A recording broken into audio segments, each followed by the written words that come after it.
ಶಿಡ್ಲಘಟ್ಟದಲ್ಲಿ herbal life ಎಂಬ ಪಾನೀಯ ಮಗುವನ್ನ ಬಲಿ ಪಡೆದಿರುವ ಆರೋಪ ಕೇಳಿಬಂದಿದೆ. ಶಿಡ್ಲಘಟ್ಟ ತಾಲೂಕಿನ ಈ ತೇಮಸಂದ್ರ ಗ್ರಾಮದ 4 ವರ್ಷದ ಮಗು ಹರ್ಬಲ್ ಲೈಫ್ ಪಾನೀಯ ಸೇವಿಸಿ ಮೃತಪಟ್ಟಿರುವುದಾಗಿ ಮೃತ ಬಾಲಕಿಯ ತಂದೆ ನಾರಾಯಣಸ್ವಾಮಿ ಶಿಡ್ಲಘಟ್ಟ ಠಾಣೆಗೆ ದೂರು ನೀಡಿದ್ದಾರೆ.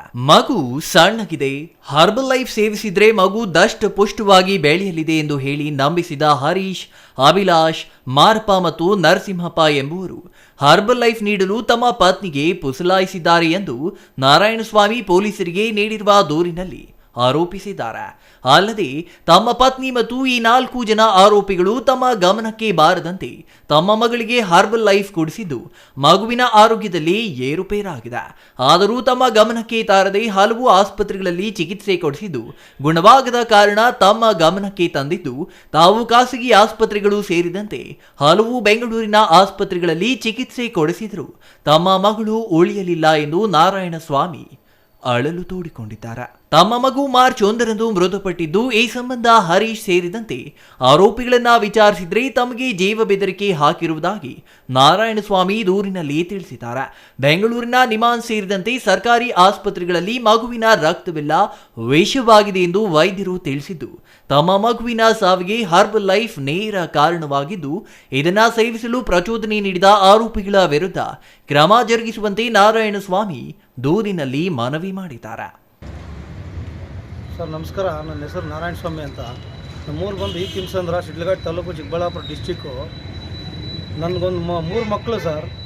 ನಂದು ಒಂದು ಮಗು ತನುಶ್ರೀ ಅಂತ, ಒಂದು ಮಗು ಗಂಡು ಮಗು ತನುಷ್ ಅಂತ, ಒಂದು ಲಾಸ್ಟ್ನೇ ಮಗು ಭವಿಕಾ ಅಂತ. ಈ ಮಗುಗೆ ಸಣ್ಣ ಇತ್ತು ಮಗು. ಹರ್ಬಲ್ ಲೈಫ್ ಅವ್ರು ಬಂದು ನಮ್ಮ ಮನೆಗೆ ಬಂದು ಸಣ್ಣ ಇರೋದಕ್ಕೆ ದಪ್ಪ ಮಾಡ್ತೀನಿ ಅಂತ ಹೇಳ್ಬಿಟ್ಟು ನನಗೆ ಗೊತ್ತಿಲ್ಲದಂಗೆ ನಮ್ಮ ಹೆಂಗಸ್ರಿಗೆ ಮೈಂಡ್ ವಾಶ್ ಮಾಡಿ ಒಂದು 3 ದಿವಸ ಉಚಿತವಾಗಿ ಕೊಟ್ಟಿದ್ದಾರೆ, ಫ್ರೀಯಾಗಿ ಕೊಟ್ಟಿದ್ದಾರೆ.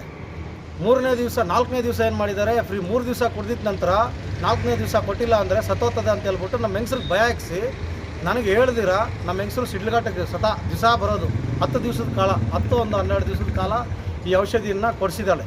ಏನೋ ಸತ್ತೋಗ್ತದೆ ಅಂತ ಹೇಳಿದ ತಕ್ಷಣ ಭಯ ಉಟ್ಕೊಂಡಿದೆ ಅವ್ರಿಗೆ. ಭಯ ಉಟ್ಕೊಂಡಿದ್ದ ತಕ್ಷಣ ದಿವಸ ನನಗೆ ಹೇಳ್ದಂಗೆ ತೋಟಕ್ಕೆ ಹೋಗಿ ಬರ್ತೀನಿ, ಅಲ್ಲಿಗೆ ಹೋಗಿ ಬರ್ತೀನಿ ಅಂತ ಇಲ್ಲಿ ದಿವಸ ಬಂದು ಮದ್ದು ಕುಡಿಸ್ಕೊಳ್ಳೋ ಪ್ರಯತ್ನ ಮಾಡಿದ್ದಾರೆ ಅವರು. ಲಾಸ್ಟ್ ಮೂಮೆಂಟಲ್ಲಿ, ನೆಕ್ ಮೂಮೆಂಟಲ್ಲಿ ನನಗೆ ಹೇಳಿರೋದು, ಯಾವಾಗ ಸಣ್ಣ ಆಗೋಯ್ತು ಊಟ ಬಿಟ್ಟು ನನ್ನ ಮಗು, ಆಗ ನನಗೆ ಹೇಳಿದ್ದು ಭಯ. ನನ್ನ ಗಂಡನಿಗೆ ಹೇಳಿದ್ರೆ ಏನಾಗುತ್ತೋ ಏನೋ ಅಂತ ನನಗೆ ಹೇಳಿದಿರ ಮುಚ್ಚಿಟ್ಕೊಂಡು ಅದು ಹಂಗೆ ಬಚ್ಚಿಕೊಂಡಿತ್ತು. ಲಾಸ್ಟ್ ಮೂಮೆಂಟಲ್ಲಿ ನನಗೆ ಹೇಳಿ ನಾನು ಎತ್ಕೊಂಡೋಗಿ ಹಾಸ್ಪಿಟ್ಲಿಗೆ ಹಾಕಿ, ಅಮೃತಹಳ್ಳಿ ಹತ್ರ ರೇಂಬೋ ಹಾಸ್ಪಿಟ್ಲಿಗೆ ಹಾಕಿದೆ. ಅದ ನಂತರ KK ಅಂತ, ಅದ ನಂತರ ಜಯದೇವ, ಅದ ನಂತರ ನಮ್ಮ ನಿಮೆನ್ಸ್ ಎದುರುಗಡೆ ನಮ್ಮ ಇಂದಿರಾ ಗಾಂಧಿ ಹಾಸ್ಪಿಟ್ಲಿಗೆ, ಇಷ್ಟು ಹಾಸ್ಪಿಟ್ಲಿಗೆ ತೋರಿಸ್ಕೊಂಡು ಸಣ್ಣ ಪುಟ್ಟ ಏನು ಮಾಡಿದ್ರೂ ಅದು ಪಾಯ್ಸನ್ನು ಹತ್ಬಿಟ್ಟಿದೆ, ತಲೆಗೆ ಹತ್ಬಿಟ್ಟಿದೆಪ್ಪ, ಬ್ಲಡ್ ಸಮೇತ ಪಾಯ್ಸನ್ ಆಗಿಬಿಟ್ಟಿದೆ, ನಿಮ್ಮ ಮಗು ಉಳಿಯೋದೇ ಕಷ್ಟ ಅಂತ ಹೇಳಿದ್ರು.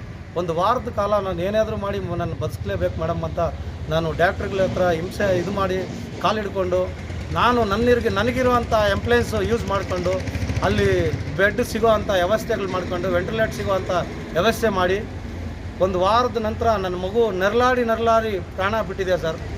ಯಾವುದೇ ಮಗುಗೆ ಈ ಥರ ಆಗಬಾರ್ದಂತ ನಾನು ತಮ್ಮಲ್ಲಿ ವಿನಂತಿ ಮಾಡ್ಕೊತಾ ಇದ್ದೀನಿ. ಈ ಯಾರು ಹರ್ಬಲ್ ಲೈಫ್ ಅವರು ಈ ಯಂಗ್ಸ್ರಿಗೆ ಮೈಂಡ್ ವಾಶ್ ಮಾಡ್ತಾರೆ. ಈ ಸಣ್ಣ ಆಗಿರೋ ಮಗು ದಪ್ಪ ಆಗುತ್ತೆ ಅಂತ ಹೇಳ್ಬಿಟ್ಟು ಮೈಂಡ್ ವಾಶ್ ಮಾಡಿ ಈ ಯಂಗ್ಸ್ರನ್ನ ಟಾರ್ಗೆಟ್ ಮಾಡಿಕೊಂಡು ಮನೆಗೆ ಇದು ಉಟ್ಕೊಂಡ್ಬಿಟ್ಟಿದೆ. ಈ ಮರ ಆಗಿ ಬೀಜ ಆಗಿ ಉಟ್ಕೊಂಡ್ಬಿಟ್ಟಿದೆ, ಬೇರು ಊಡ್ಬಿಟ್ಟಿದೆ ಸರ್. ಮನೆಗೂ ಬಂದು ಅವರು 2-3 ಜನ ಬಂದು ಯಂಗ್ಸ್ರನ್ನ ಟಾರ್ಗೆಟ್ ಮಾಡ್ತಾರೆ. ಯಾರು 1-2 ಇರ್ತಾರೆ ಯಂಗ್ಸ್ರು ನೋಡಿಕೊಂಡು ಅವ್ರ ಮನೆ ಟಾರ್ಗೆಟ್ ಮಾಡ್ತಾರೆ. ಇದು ಹಗಲು ದರೋಡೆ ಥರ ಇವರು ದಂಧೆ, ಹಗಲು ದರೋಡೆ.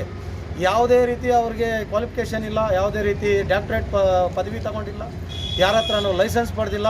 ಈಗ ಇಲ್ಲಾಂದರೆ ಇಲ್ಲಿ ನಮ್ಮ ಶಿಡ್ಲಘಟ್ಟ ತಾಲೂಕದಲ್ಲಿ ಒಂದು ಲೈಸೆನ್ಸ್ ಪಡಿಬೇಕು, ನಮ್ಮ ಇದರಿಂದ ಆಗ್ಲಿರ್ಬೋದು, ಇಲ್ಲ ಇದರಿಂದ ಆಗಿರ್ಬೋದು, ನಗರಸಭೆಯಿಂದ ಆಗಿರ್ಬೋದು, ಇಲ್ಲ ಗ್ರಾಮ ಪಂಚಾಯತಿಯಿಂದ ಆಗಿರ್ಬೋದು, ಯಾವುದೇ ಥರ ಇದನ್ನು ಅವರು ಪಡೆದಿಲ್ಲ.